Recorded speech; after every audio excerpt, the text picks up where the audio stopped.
بسم اللہ الرحمن الرحیم۔ ملفوظات حضرت مسیح موعود علیہ السلام۔ دسمبر 1905 کا آخری ہفتہ۔ اخبار بدر 19 جنوری 1906 میں لکھا ہے، ہر سال دسمبر کے آخری ہفتے میں احمدی احباب مختلف شہروں سے حضرت مسیح موعود علیہ السلام کی خدمت میں حاضر ہوتے ہیں اور قادیان میں ایک جلسے کا رنگ ہو جاتا ہے۔ اسی واسطے آریوں نے بھی چند سالوں سے قادیان میں سالانہ جلسہ کرنے کی تجویز کی ہوئی ہے۔ پہلے تو جھوٹی خبریں اڑایا کرتے تھے کہ مرزا صاحب کے ساتھ مباحثہ ہوگا، اس واسطے دور و نزدیک کے آریہ تماش بینی کے واسطے آ جاتے تھے، مگر اب بھی خصوصاً ایسے آریہ محاشے لیکچرار جمع ہو جاتے ہیں کہ اسلام کو گالیاں دینے میں خاص مشق اور ملکہ رکھتے ہیں۔ اس واسطے آریوں کو خوش ہو جانے کا کچھ سامان مل ہی جاتا ہے۔ ان باہر سے آنے والے آریوں میں سے ہر سال کوئی نہ کوئی جماعت ایسی بھی ہوتی ہے جو حضرت مسیح موعود علیہ الصلاۃ والسلام کی خدمت میں حاضر ہو کر عرض کرتی ہے کہ ہم تو زیادہ تر آپ کے درشنوں کے واسطے آئے تھے، اور ایسے لوگ عموماً نہایت ادب کے ساتھ بیٹھتے اور حضور کی باتیں سنتے ہیں۔ چنانچہ اس دفعہ بھی جلسہ عاریہ کی چند جماعتیں متفرقہ اوقات میں حضرت کی خدمت میں حاضر ہوتی رہیں۔ ایک دن ان میں سے ایک عاریہ کے ساتھ حضرت کی کچھ گفتگو ہوئی جس کا اندراج دلچسپی سے خالی نہ ہوگا۔ عاریہ سے گفتگو کرنے کے وقت درمیان میں ایک سکھ بول اٹھا اور اس نے چاہا کہ حضرت کے ساتھ کچھ گفتگو کرے، مگر حضور نے نرمی کے ساتھ اس کو کہا کہ ہم تمہاری عزت کرتے ہیں اور تمہارے ساتھ ہمارا کوئی مباحثہ نہیں، کیونکہ ہم باوا نانک کو ہندوؤں کے درمیان ایک اوتار اور بزرگ مانتے ہیں اور اس کو ایک پاک آدمی سمجھتے ہیں، پر جب کہ تمہارے مقصد کو ہم پہلے سے ہی مانتے ہیں تو تمہارے ساتھ مباحثہ کرنے کی ہمیں حاجت نہیں ہے۔ اس کے بعد حضور آریہ کی طرح مخاطب ہوئے جس کا نام پورن چند تھا، جو ہوشیار پور کے رہنے والے ایک صاحب تھے، حضرت اقدس۔ آریوں میں جو لوگ بڑے بڑے لیکچر دیتے ہیں اور قوم کی پست حالت کو ترقی دینا چاہتے ہیں، ان کی علت غائی کیا ہے؟ ہر ایک قوم اپنے لیے ایک انتہائی مقصد رکھتی ہے، سو وہ انتہائی مقصد تمہارے ریفارمروں کا کیا ہے؟ لیکن مصلحین کے مقاصد دو قسم کے ہوتے ہیں، ایک وہ ہوتے ہیں جو دنیاوی امور کی طرف توجہ رکھتے ہیں، ایک وہ ہوتے ہیں جو دینی امور کی طرف توجہ رکھتے ہیں۔ میرا مطلب اس وقت دینی امور میں اصلاح کرنے والوں سے ہے کہ وہ اپنا انتہائی مقصد کیا رکھتے ہیں۔ آریہ ہمارے نزدیک دین دنیا سے علیحدہ نہیں، دینی لوگ ہی دنیا کے کاموں کو اچھی طرح سمجھ سکتے ہیں اور عمدگی سے کرتے ہیں، اس واسطے ہم دونوں کی اصلاح کرتے ہیں، ہم دنیا داری کی اصلاح دین میں شامل رکھتے ہیں۔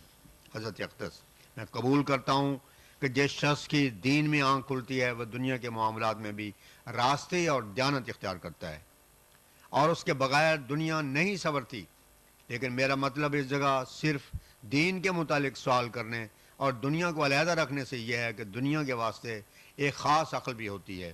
مثلا راج یعنی معماری کا کام میں نہیں جانتا، میں اس کے کام پر کوئی اعتراض نہیں کرتا، نہ اس کے کام کی اصلاح کرتا ہوں۔ اگر گورنمنٹ کو ڈاکٹر کی ضرورت ہوتی ہے تو وہ ایسا آدمی ملازم رکھتی ہے جس نے اس فن میں بہت محنت اور کوشش کر کے ایک استعداد پیدا کی ہوئی ہوتی ہے۔ کیسا ہی کوئی دھرم آتما ہو، اگر وہ سرکاری قانون سے آگاہ نہیں تو جج نہیں بن سکتا۔ اسی طرح دنیاوی اصلاحوں کی ایک علیحدہ شاخ ہے، جیسا کہ لوگ نئی نئی قسم کی ایجادیں کر کے پہلے سے بہتر گاڑیاں اور اوزار اور سامان بناتے ہیں، یہ بھی ایک اصلاح ہے۔ ہاں، نیک دل لوگ بھی اصلاح کے واسطے ہی آتے ہیں، لیکن دنیاوی امور میں ان کا دخل ایک عام اتفاق تک ہوتا ہے کہ بد چلنی نکل جاوے اور لوگ تمام کام نیک نیت سے پورے کریں۔ باقی علوم و فنون دنیا دار ہی جانتے ہیں، دینی مسئلے ایک عام اصلاح کرتا ہے جو رفاع عام کے متعلق ہو۔ آریہ: جیسا کہ تمام اشیاء قدرت نے ہم کو دی ہیں جو ہماری دوسری ضرورتوں کو پورا کرتی ہیں، ایسے ہی گیان کے واسطے بھی قدرت نے ہم کو ایک شے دی ہے اور وہ وید ہے۔ آریہ سماج کا یہ کام ہے کہ وہ ویدوں کی تعلیم کو پھیلائیں۔ حضرت اقدس: وہ انتہائی نقطہ کون سا ہے جس کی طرف ویدوں کی تعلیم لے جاتی ہے؟ آریہ: جسم کی ترقی سماج کی ترقی اور روح کی ترقی۔ حضرت اقدس روحانی ترقی کیا ہے؟ آریہ موکش پانا یعنی نجات حاصل کرنا۔ حضرت اقدس نے فرمایا یہ تو سب کا دعویٰ ہے، لیکن ایک ادعائی رنگ ہوتا ہے جو صرف خیالی رنگ اور وہم تک محدود ہوتا ہے کہ ہم نے یہ کام کر لیا ہے، لیکن اس میں ایک امتیازی رنگ ہونا چاہیے جس سے تمیز ہو جاوے کہ اس میں نجات ہے اور اس میں نہیں۔ خیر اس وقت ہم ویدوں کی تعلیم پر حملہ نہیں کرتے، فرض کرو کہ وہ سب تعلیم عمدہ ہے، لیکن ممکن ہے کہ وہ کسی کی نقل ہو۔ مثلا جاپان اس وقت ایک طاقت بن گئی ہے، لیکن ان کی سب باتیں یورپ کی نقل ہیں۔ ایسے ہی پارسی کہتے ہیں کہ اند اور استا ویدوں سے بھی پرانے ہیں اور ویدوں کی بعض باتیں ان سے ملتی جلتی ہیں۔ اس لیے اب سوال یہ ہے کہ اگر ایک شخص وید کی باتوں پر عمل کرے، فلسفیانہ رنگ میں اس کو علم کی طرح حاصل کرے، لیکن ویدوں کو الہامی کتاب نہ مانے اور نہ اس کے ساتھ کوئی تعلق رکھے، تو کیا وہ موکش حاصل کر سکتا ہے؟ جیسے کہ دنیاوی علوم و فنون کے واسطے ضروری نہیں ہوتا کہ استاد کس مذہب کا ہو، ایک ہندو استاد ہو یا عیسائی ہو یا دیریا ہو، سب مدرسوں میں موجود ہوتے ہیں۔ آریہ ہاں موکش کے واسطے وید کو الہامی ماننا ضروری نہیں، جو مثالیں آپ نے دی ہیں وہ درست ہیں، اور جیسے کہ اقلیدس کی شکلیں ہیں، ہر ایک اس کو سیکھ اور سکھا سکتا ہے، لیکن آریہ سماج ان شکلوں کو درست حالت میں رکھتی ہے، باقیوں نے غلطیاں ملا دی ہیں۔